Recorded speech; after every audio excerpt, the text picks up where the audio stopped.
C'est la nuit fauve à Angoulême. On connaîtra ce soir le nom du dessinateur ou de la dessinatrice distinguée cette année. En attendant, nous poursuivons notre plongée dans les bulles du festival avec Isabelle Hirsch. Bonsoir Isabelle. On commence avec une séance de dédicace qui a fait un carton plein aujourd'hui. Alors avant de vous parler bonsoir, oui, avant de vous parler de cette séance de dédicace, je vous dis juste qu'on est devant le théâtre, donc derrière moi, il y a les gens qui continuent de rentrer pour la remise des prix. Et il y a quelques dessinateurs qui sont venus quand même protester sur les questions de précarité. Ils ont quelques panneaux et ils viennent faire savoir que certains d'entre eux n'ont pas les moyens de vivre de leur art. Alors on revient effectivement sur maintenant cette journée de samedi. Donc la journée de samedi est traditionnellement la plus chargée. Les rues étaient noires de monde. Et devant la galerie du Champ de Mars, des centaines de personnes attendait donc pour la dédicace d'une personnalité. Alexandre Astier a été accueilli comme un héros par ceux qui l'attendaient depuis plusieurs heures. Le comédien est surtout connu pour la série Kaamelott, mais pas seulement. Bon, on apprécie le personnage, la personne qu'il est, tout ce qu'il fait, tout ce qu'il dit. On est vraiment fan. Donc on l'attend avec impatience. Je comprends.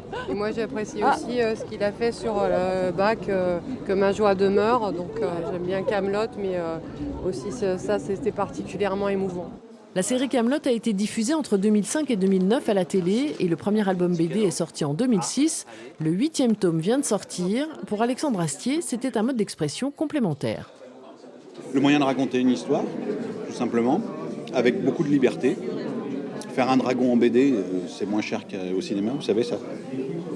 Et je sais pas, le fait que les aventures soient autonomes, comme ça. D'ailleurs, on n'a pas besoin de voir la série pour lire les BD.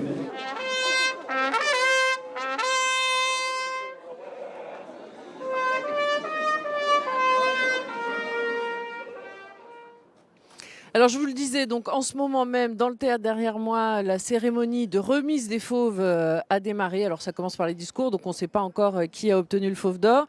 Mais il y a un autre prix qui a été décerné aujourd'hui, c'est le prix Kouyoku.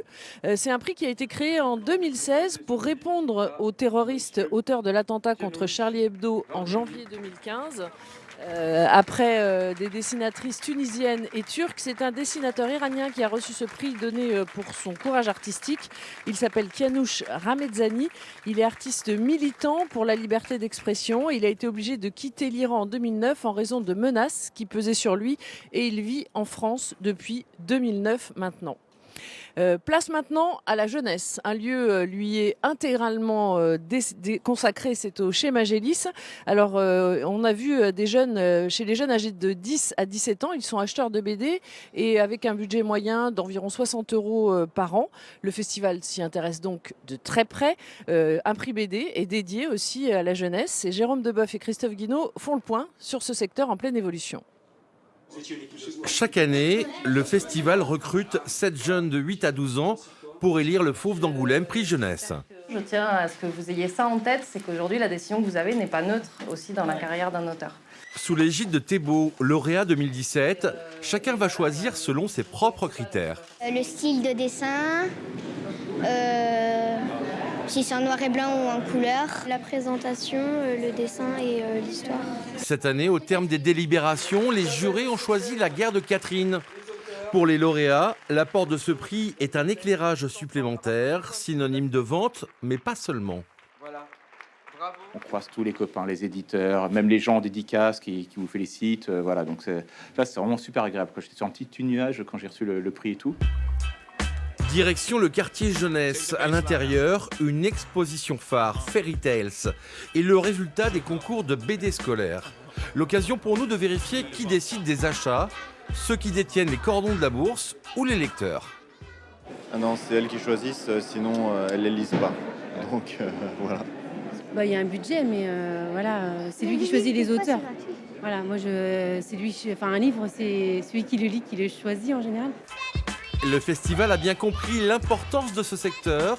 Au fil des ans, l'offre sur la BD jeunesse s'est largement étoffée. On travaille vraiment depuis 10 ans à valoriser cette partie jeunesse, à l'étendre, à avoir un espace de plus en plus grand et de plus en plus adapté à toutes les tranches d'âge de la jeunesse, puisqu'il n'y a pas qu'une jeunesse, il y a des tout petits, mais il y a aussi des beaucoup plus grands. Et on essaye d'avoir une réponse globale. Un marché qui bat des records. Selon une étude du syndicat national de l'édition, les ventes de la BD jeunesse ont progressé de 78% en l'espace de 10 ans. Un autre univers qui fonctionne bien, c'est celui du manga. On vous emmène à sa découverte. Depuis une vingtaine d'années, le manga connaît un succès grandissant en France. L'auteur Tezuka, considéré comme le dieu du manga, a créé ce genre-là grâce à Walt Disney. Il a vu Blanche-Neige au cinéma et il a compris que toutes les émotions devaient passer par les yeux.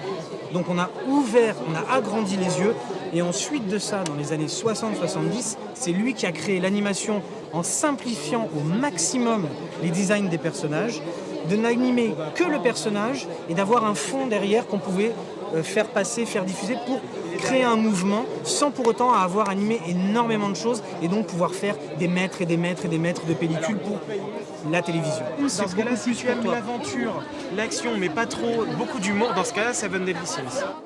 Finalement, dans le manga, tout le monde peut trouver son bonheur, même si la majorité des lecteurs est plutôt jeune. Mon manga préféré, c'est Ichiro Oda, celui qu'il a écrit One Piece. L'histoire qu'il écrit, ça concerne les personnages, mais aussi la vie réelle, c'est de vivre son rêve et vivre les aventures, croire en ses rêves. J'aime pas les super-héros, mais il y a des mangas qui sont très réalistes. Moi, surtout, ce qui me plaît dans les mangas, c'est les histoires de chevaliers ou des choses comme ça. Après, il y a plein de trucs que j'aime bien dans les mangas, comme Naruto, par exemple, c'est bien. La plupart des mangas se lisent de droite à gauche, comme au Japon, mais certains, pour les adultes, ont été adaptés à la lecture occidentale pour les rendre plus accessibles. Parmi les animations proposées pendant le festival, des battles ont été programmés entre des dessinateurs. On a assisté à un combat titanesque entre des lapins et des chats. Le spin-off, c'est 45 exposants, des artistes confirmés pour certains, encore étudiants pour d'autres. C'est le royaume de la micro-édition, où bon nombre des ouvrages vendus sont conçus de A à Z par leurs auteurs. Un bouillonnement d'idées et d'expérimentations en marge du festival officiel. L'idée, c'était de pouvoir avoir un espace qui soit accessible, donc non payant, aux gens pour qu'ils découvrent cette petite niche et qu'ils puissent à la fois découvrir ces nouvelles choses qu'on ne voit pas forcément au festival et en même temps les soutenir. Pour faire la démonstration de cette créativité, une bande-annonce est même réalisée. Elle assure la promotion de l'événement sur Internet. Un événement global qui intègre également des concerts, des expos et une radio éphémère. Alors vous l'avez noté, donc c'était le spin-off dont nous venons de vous parler. Là, on vous emmène à la découverte de ces battles entre dessinateurs. Eh bien, je souhaite bonne chance au chat pour mettre en danger ce super lapin. Ah, Sylvain Savoya est aspiré apparemment. Est-ce que l'idée de Sylvain est excellente?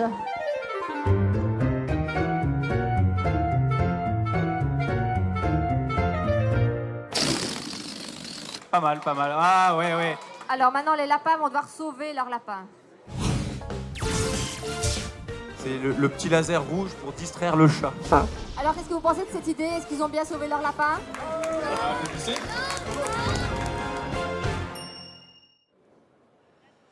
Et notez que la remise des prix donc des Fauves d'Or du festival sera visible sur Facebook, notre page Facebook Poitou-Charentes.